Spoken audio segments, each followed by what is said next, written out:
SNL's Mardi Gras special was the biggest disaster in the show's history. The year's 1977, and after just 2 years, Saturday Night Live has become a nationwide phenomenon. So Lorne Michaels gets the idea to do this big live show from New Orleans during Mardi Gras. According to Live from New York, the oral history of SNL, the show was set to cost $700,000.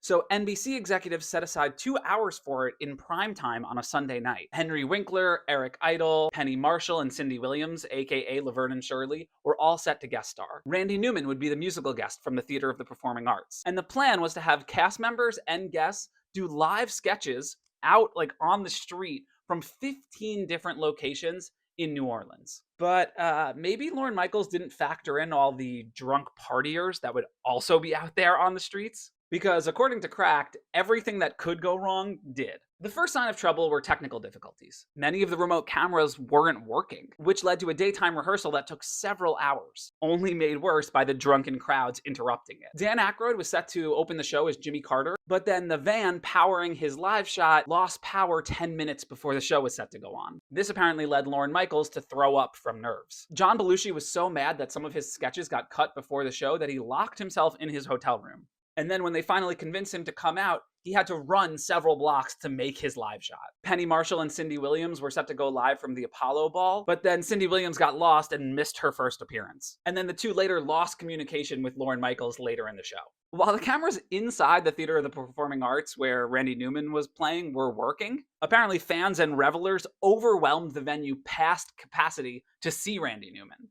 It was utter chaos. But because his cameras were working, Newman ended up doing 4 songs during the show. Michael O'Donoghue scaled a tower to lead the crowd in the antler dance, and quickly became a target for beer cans and alcohol bottles. Buck Henry and Jane Curtin were supposed to do Weekend Update live from the Bacchus Parade. The writers had come up with a bunch of jokes for all the different floats that would be coming by behind them. But because someone died at the beginning of the parade 2 miles away, the parade never ended up making its way to Henry and Curtin. So writer Alan Zweibel sat under the desk and wrote jokes on the fly about how there was no parade coming and that there was no parade happening behind them. And they were also getting shit thrown at them. Gilda Radner apparently got groped by fans during a commercial break, with one sticking his head up her dress. Police did intervene on that one. And then Garrett Morris got really screwed.